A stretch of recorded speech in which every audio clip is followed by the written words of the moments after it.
NBA legends and former players break down why Julius Dr. J. Erving's skills, mindset, and raw athleticism would dominate today's game. From unmatched finesse to fearless finishes, they explain how Dr. J's style would not just survive, but thrive in the modern NBA era. Let's check it out. He was the first dude walking in air. Doc operated. And I said to myself, oh, he's not gonna make it. And he goes, who? Somewhat like a girl. Oh! Oh! Doc! Julius Erving, also known as Dr. J, is one player I would love to see in today's NBA, especially since many fans never witnessed him at his peak before the Magic and Bird era. He'll be a perfect fit for the modern game. With his unique blend of athleticism, skill, and basketball IQ, Dr. J's style wouldn't just adapt, it will thrive. Today, the NBA is all about spacing, three-point shooting, and versatile wing players, and I feel like Dr. J will be even more dangerous in this era. His incredible hang time and finishing skills will make him a constant threat in transition. Plus, with today's focus on positionless basketball, his versatility will allow him to guard multiple positions while still being a dominant offensive force. Dr. J's creativity around the rim and iconic dunks will easily make him a fan favorite. With modern spacing, his ability to attack the basket through traffic will be even more effective. His mid-range and post-up game will keep defenses on edge. And with today's advancements in training and sports science, he might be even more physically dominant than in his prime. So yeah, he would easily be a viral sensation if he were in today's NBA. I could not even imagine how big he would have gotten if he was in the age of social media. So here are NBA legends and players sharing stories of how skilled and dominant Dr. J was. Enjoy the video, man. Playing the brother in the NBA Finals. My idol. I'm playing him in the NBA Finals. That fast. And so I said, man, I love you, but I gotta take him out. I got to take him out. Ain't no choice. But when he came down that middle, on that right side, and cuffed that ball on Coop. Coop made a bad business decision by jumping. Remember he rocked it? Bam! I said, oh, man. And then the other one was he came down the right side and he jumped out of bounds and he started walking. The finger roll, In the air. In the air. Fro going back. Bunted against the glass is good. I said, man, this dude is too much, man. He was doing that Jordan stuff before Michael. Yeah. And people forget that. Yeah. He was the first dude walking in air. Oh, man, it was so much fun playing against Doc. First guy I said when he started saying, put somebody on the poster, put Bill Walton on the poster, Michael Cooper on the poster. But when you start to just break down Dr. J's game defensively, offensively, he did so much more than just dunk the basketball. And, having that opportunity to play with him, as a rookie, gave me the confidence that I needed to excel in my own career.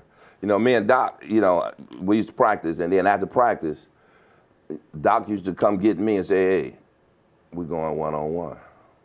So me and Doc, practices, me and Doc played one-on-one after practice. And so what would happen? Doc operated. Everybody talk about Dr. J. Obviously, I knew what he could do because I played against him in practice. And I wasn't starting, so, we played against the starting team. And so I saw what he was able to do. And he could do everything. He had the mid-range jumper. He can get by anybody, he dunk on anybody. All different kind of way. He's one of the guys that, it was probably kind of scary how he dunked the ball. His hands was big, he palmed the ball real easy.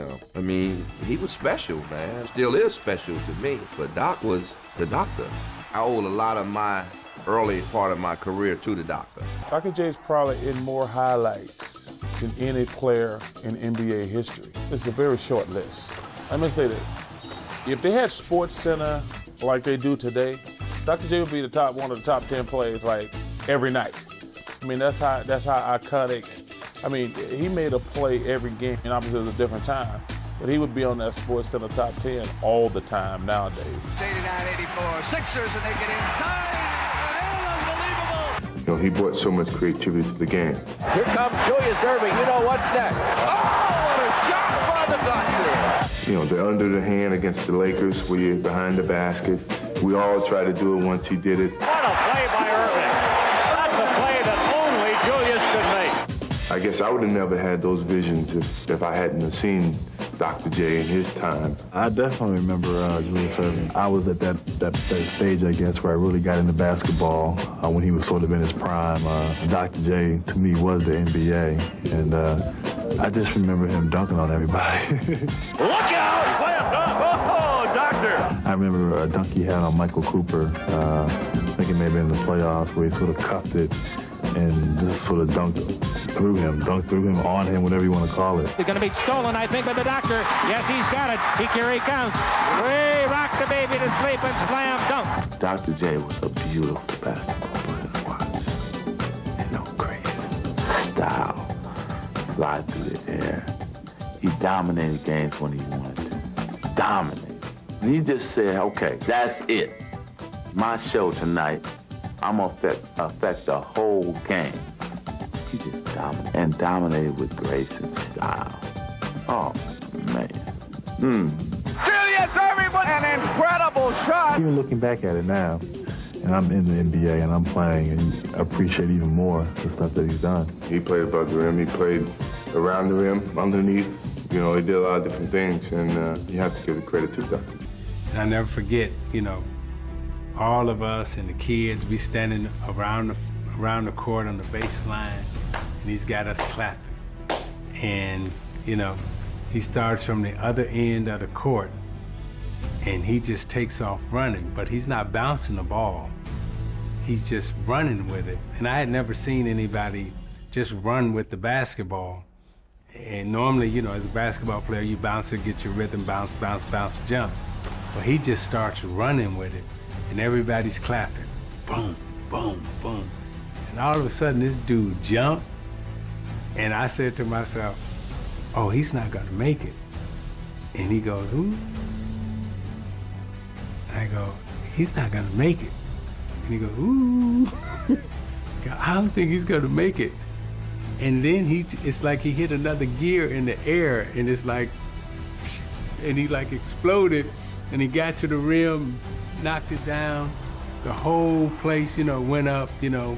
All the kids just ran out, started hugging him because, you know, you had never seen anything like that. Here's the most interesting part that I remember about that. We were outside. That didn't happen indoor, a nice, fancy place. It was outside on the concrete, and he did that. And the Doctor, magnificent as usual. Got to come down. There's no way he can stay in the air that long. And he was just in the air. Julius Erving. Jones with the ball. Finds Julius Erving. Drives to the basket, goes up and... unbelievable shot. Listen to the fan. Watch this fantastic move by the Doctor. Julius in the air, palming it with the right hand, floating, reaching, and spinning it in. Incredible. The Doctor with his magic shot. Doc just picked the ball up with one hand without even touching it with the other one, and windmilled this ball like his arms stretched from over here all the way like a rubber band. The crowd went crazy. I can't believe that. Did it, but believe me, he did it. Dr. J could do things in today's game guys cannot do. The Doctor. Julius was like that. I come from, you know, look at what he does out on the court. My God, you know, there was nobody like him. Me and Darryl Dawkins over there. Oh, my, oh, he was the first guy I ever saw with air brakes. Air brakes. He was going to the basket straight. I was like, you know, somewhat like a girl. Oh! Oh! Doc! Oh! Never saw him. Yeah, Dr. J. You know, there were some guys in the league that when you played them the first time, it was special. And so we don't play Philly for a while in my rookie year.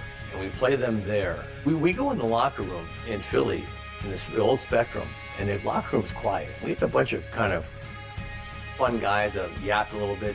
It was a whole different vibe when you played the Sixers, because the year before, in 1980, the Sixers beat the Celtics in the conference finals, Eastern Conference Finals, led by Dr. J. So that morning at shoot-around, ML Carr says, okay, look, you're the guard, Doc. He said, you just really got to make him go left. He said, don't let him go right. So the first time I get up on Dr. J, like I jump up on his right hand, and he kind of gets the ball, and he got those big hands, and he kind of gives me a little jab step, and then he throws it around me. And he goes right, and I'm thinking, okay, don't let him go right. You gotta make him go left. So the next time he gets the ball, he's on the wing. I am so far on his right hand. I mean, I'm like almost out of bounds. I'm standing on his right hand so hard, trying to make him go left. Well, he goes left, but he does it with his right hand. He throws the ball out here. I'm so far, and he dunks it back this way, back over on me. And I went like, so I come over the bench, and I look at ML Carr and I go like, oh my God, I said, I'm trying to make him go left. He said, well, I didn't say it was easy. The guy's one of the best players who ever played. I just told you make him go left. And I just started laughing. I thought if you made him go left, he couldn't play. And so, yeah, I never said it'd be easy. And that was my first time of guarding Dr. J and playing against him. Dr. J, Julius Erving, when you come into the league, Doc's in your locker room. Did you approach him and say, hey, I'm Charles Barkley? Did he see you and say, welcome? How did that all work? I've told this story 100 times and I never get... I must not have been listening. I told the brothers. Just the brothers. Ernie, the night before training camp, I was up all night. I was nervous, because it was my first training camp, obviously. But the number one thing I thought about the whole night was, how am I going to approach Dr. J? Do I call him Dr. J, Julius, Mr. Erving? I had cold sweats thinking about that. And so I'm sitting in the locker room. Because first of all, not only that, Moses, Bobby Jones, Andrew Toney, Maurice Cheeks, like the Sixers, this was their heyday. So I was up like, God, I'm going to see all these guys I've been watching on TV. I don't know what to do. And Doc was clearly at the forefront. And I'm sitting there, and finally I'm in the locker room, and I said, well, I don't know what to do. And Doc comes over and says, hey, young fella, I'm Doc. And I said, I'm Charles Barkley.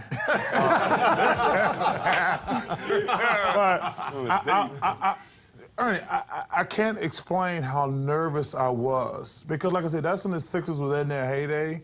And seeing Doc and Moses Maurice and Bobby and all those guys, but Doc was the guy. That's one thing I always, like, we'll all have this in common. When we're growing up as little kids, there's very few players, the kids, say, I'm Dr. J, I'm John Havlicek, I'm Magic Johnson, I'm Larry Bird. We all got somebody, who we are. And man, Doc was the guy for most people, especially somewhere like me where we don't have NBA basketball in Alabama. But he made it so, that's the only thing I was nervous about. Who would you start your franchise with? With Larry Bird, Magic, and Michael? Well, Dr. J is who you would start your league with. And he's the guy who could be an ambassador for the league, and he could be a spokesman, and his style of play was infectious. So he create all of those things that those three had. Dr. J was the first league ambassador. Bro really set him apart, especially in his ABA days, coming in, merging into the NBA. But look, I grew up a Laker fan, and in '83, obviously, when Philly played the Lakers, how many of us here, seriously, after that move, when he went baseline and he held it, and how many of us went outside and tried to do that? We didn't have the big hands, but we all tried to be like Dr. J. We all tried to sail. We all tried to jump from the free throw line. I think he originally won the first slam dunk competition. Reggie, you mentioned the fro. How about the shoes? Yeah. Isn't he the first guy who had his own shoe? The Doc, remember the Converse Dr. J? Yeah. You're right, Steve. I don't think anybody else up Chuck to that Taylor. point had their own Chuck Taylor. All right. Doc was the first brand. Yeah. I think when also to echo Charles, because Doc lives here in Atlanta and I'm still with him, being around him, you're still nervous around Doc. I still go up to him and I say, Doc, how you doing? And he said, I'm fine, Steve. He still has that fatherly figure over you. And like you said, Kenny, he's an ambassador of the league. I mean, Dr. J is something my dad talks about, my granddad talks about, I still talk about. I mean, I think he'll go one player like Michael, and those players will go through generations after generations. How did he impact your development as a basketball player? Well, I think it was just what you said, his style. I think the individuality of him on his teams is what made him, because you always knew Dr. J played on great teams and everything, but I knew Dr. J, who he was, whether it was with the Pisces or the fish to say Pittsburgh, and he had the same, afro on, or it was just, he was always professional, it seemed like. It seemed like, it was always his demeanor, but you knew that what he had inside of him, you wanted it, and maybe you had a little bit of your own in there. And if you ever got the chance to play, you were going to do your dunks your way. You were going to do your things your way. I mean, no one glided or even tried to have body movements like him. And so he taught me, you know, you can be your own individual. Doc was just so smooth. You know, he was smooth above the rim and below the rim. You know, he was just so cool doing it. I can remember one time at LSU, I missed class, and he was down there doing something for Converse, and Coach Brown brought him over. And when I woke up, it was a hand on my chest, and I thought it was a guy that if you miss class, you got to run laps. So I'm thinking, oh, man, I got to run these laps. And then when I looked up, it was Doc. He was like, how come you didn't go to class, big fella? And he was just so smooth. And, you know, we became friends, and when I decided to leave early, after calling my parents, Doc was one of the first people who I called. He was just so smooth, he was just so nice, and he was very hospitable. Hairdo on that photo over there. Look, I tried a little bit of I tried to do here. the Dr. J curl right there. I had a Yeah. little curl. EST fellow. Wow. I tried to have the Doc there. That was the best I could do. There's Kenny and the Czar. I look like Robert Reed. Robert Reed Parker Jr. Kenny. T-Mac, when was the first time you saw Dr. Doan? Jeez, classic films. The one on the Lakers when he cuffed it. I mean, that's like the greatest of all time. You know, favorite dunk. Stolen, I think, by the doctor. Yes, he's got it. Here he comes. Way rock the baby to sleep and slam dunk. Was it? The Cooper dunk. Yes. When I grew up in New York City, and the Doctor was playing with the Nets. And so Larry Keenan, Super John Williamson, those were the guys I always watched early on, and Doc had the big fro, and we used to always have jokes that Doc could go, he was able to dunk on people so much because he had the big fro, and he put the ball behind his head, and then he'd move his hands, and then he'd pull it back out of his head, and he'd dunk it. So it was just like, but his illusion, and I think, and his dunk was great, but I think the way all of us have probably admired more the way he carried himself off the court, because he had a demeanor. It was the first time we saw what a superstar sports figure in basketball was.